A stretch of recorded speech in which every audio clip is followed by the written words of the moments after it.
نحمدہ و نصلی علی رسولہ الکریم۔ سامعین و ناظرین، آپ ہمارے چینل پر یقیناً بہت ساری ایسی چیز دیکھتے ہوں گے جن میں ہم ایسی چیزیں لاتے ہیں جن سے پتہ چلتا ہے کہ آگے بات کرنے والا ویسے زور شور سے بات کر رہا ہوتا ہے، لیکن حقیقت اس کی کچھ اور ہوتی ہے۔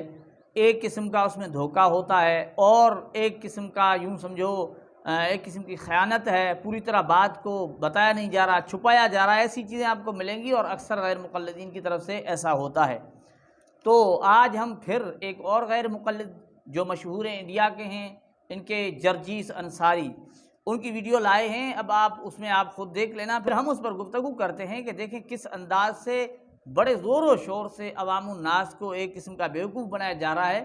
پہلے آپ اس کی ویڈیو سنیں، پھر ہم اس پر گفتگو کرتے ہیں۔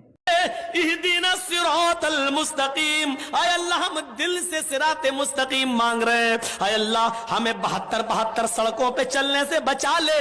اے اللہ ہمیں حنفی شافعی مالکی حنبلی شیعہ سنی ہونے سے بچا لے۔ اے اللہ جو سیدھا راستہ ہو تیرا، تیرے حبیب کا، تیرا تیرے نبی کا، اے اللہ مجھے اسی صراط مستقیم پر چلنے کی توفیق عطا فرما۔ ناظرین اکرام، آپ نے سنا کہ جرجیس انصاری اہدنا الصراط المستقیم کا جو مفہوم بتا رہے ہیں یا اس کی تشریح کر رہے ہیں، اس میں یہ کہہ رہے ہیں کہ اللہ ہمیں 72 سڑکوں پر چلنے سے بچا لے، اور ہمیں حنفی شافعی مالکی یعنی یہ جو مذاہب ہیں، ائمہ اربعہ کی طرف جو منسوب ہیں، ان مذاہب پر ہمیں چلنے سے بچا لے، اس طرح کی یعنی وہ بات کر رہے ہوتے ہیں، اور ہمیں اللہ کے حبیب صلی اللہ علیہ وسلم کے طریقے پر یعنی وہ صراط مستقیم پر چلا لے۔ اب آپ یہ تفسیر، یہ تشریح کسی کتاب میں آپ نہیں دیکھیں گے۔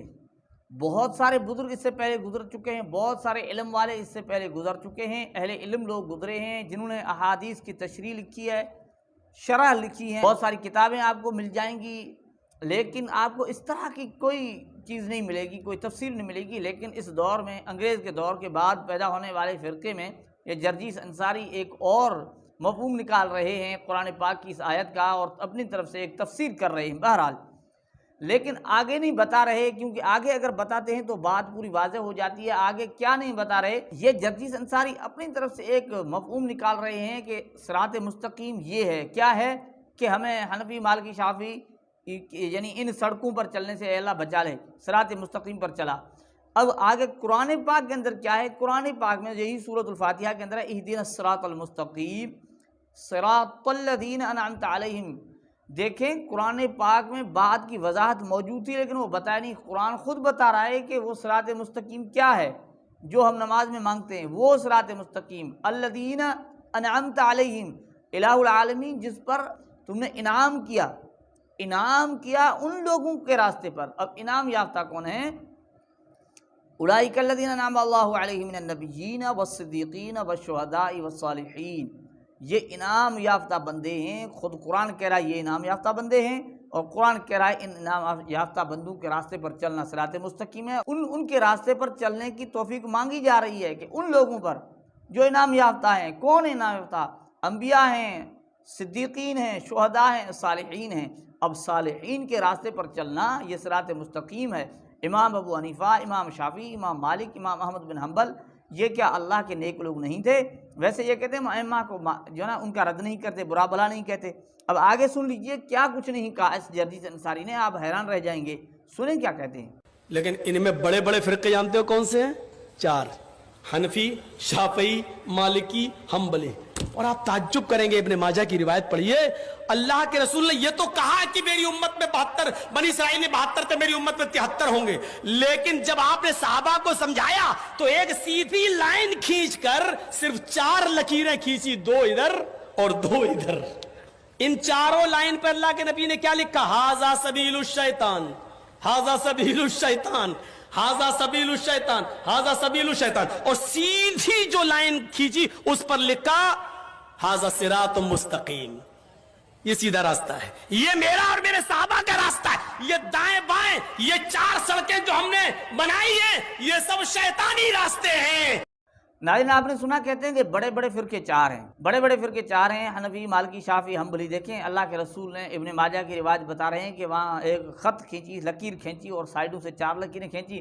اب یہ کہہ رہا ہے دیکھیں بھائی 4 لکیریں ہیں وہ گمراہ ہیں، ھذا سبیل الشیطان، ھذا سبیل الشیطان، اور یہ جو ہے نا میرا راستہ ہے، ان ھذا صراط مستقیمہ، وہ درمیان والا ہے۔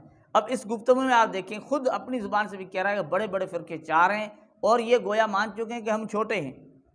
تو حدیث کے اندر جو لمبی لکیر آئی وہ تو صراط مستقیم کی ہے نا، اب جو سائڈوں سے نکلے وہ تو چھوٹے چھوٹے ہیں۔ اب معلوم ہوا جو لکیر صراط مستقیم ہے وہ تو بڑی ہے، وہ یہ بھی نہیں ہے غیر مقلد، تو خود اپنے گویا اعتراف کر رہے ہیں کہ ہم چھوٹے ہیں، ٹھیک ہے۔ اور پھر اس پر جو ہے نا یہ اپنی طرف سے مفہوم لاتے ہیں کہ ان سے گویا یہ مفہوم نکال رہے ہیں کہ یہ جو ہے نا 4 مذاہب ہیں، حالانکہ اس طرح کی کوئی جو ہے نا محدثین نے اس طرح کا مفہوم نہیں بتایا، اپنی طرف سے یہ بتا رہے ہیں۔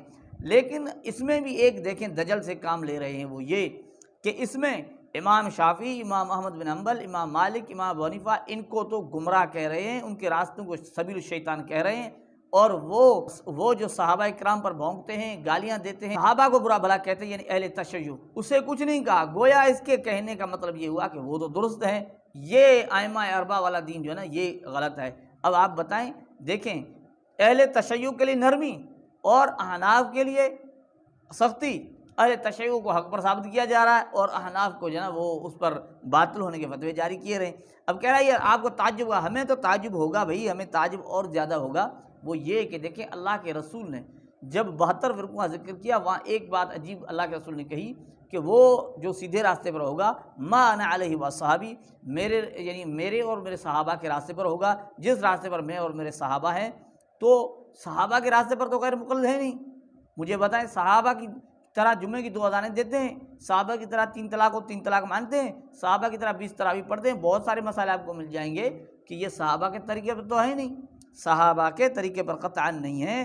آگے یہ ہے کہ اللہ کے رسول نے خود کہا کہ جب کثیر اختلاف دیکھو نا فعلیکم بسنتی و سنت الخلفاء الراشدین المہدیین، اب دیکھیں سنت کا ذکر آ رہا ہے، سنت پر چلنے کا حکم آ رہا ہے، میری سنت پر، میرے صحابہ کی سنت پر۔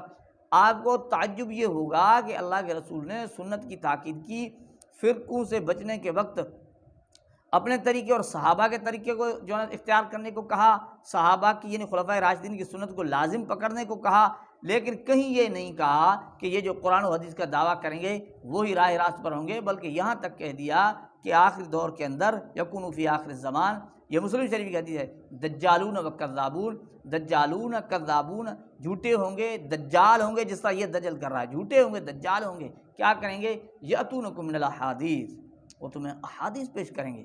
اللہ کے رسول، اچھا وہ کون ہے اس دنیا کے اندر، اس وقت دنیا کے اندر کون ہے؟ یہی تو ہے نا کہ اپنی طرف سے کتنی تشریح اپنی طرف سے کر دی حدیث کی لوگوں کو گمراہ کرنے کے لیے۔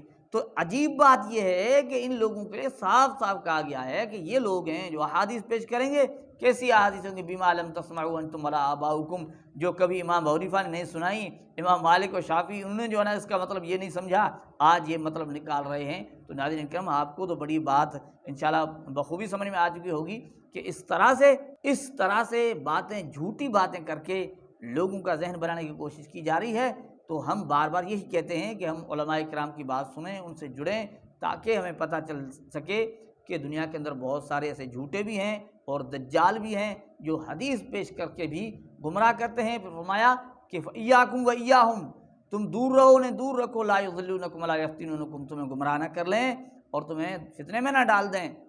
آخر میں سورۃ الفاتحہ میں بھی یہی کہنا ہے غیر المغضوب علیہم ولا الضالین، جن پر اللہ کا غضب ہے اور جو گمراہ ہیں۔ اب یہاں تو گمراہوں کی لائن لگی ہوئی ہے نا، کبھی فلاں گمراہ ہے، کبھی غلام مصطفیٰ ظہیر گمراہ ہے، کبھی عمر صدیق گمراہ ہے، ناصر مدنی گمراہ ہے، کبھی جناب وہ شمشاد سلفی شیعہ ہو رہا ہے، یہاں تو لائن لگی ہوئی ہے۔ تو ان گمراہوں کے راستے پر اللہ ہمیں بچا، وہ جو صالحین ہیں، نیکوکار ہیں، جنہوں نے دین کی خدمت کی ہے، حدیث کی خدمت کی ہے، جو اللہ کے رسول صلی اللہ علیہ وسلم کی دین کی طرف لوگوں کو بلاتے رہے، خود بھی ان کی زندگی دین کے مطابق چلی، ہمیں ان کے راستے پر چلنے کی توفیق عطا فرما۔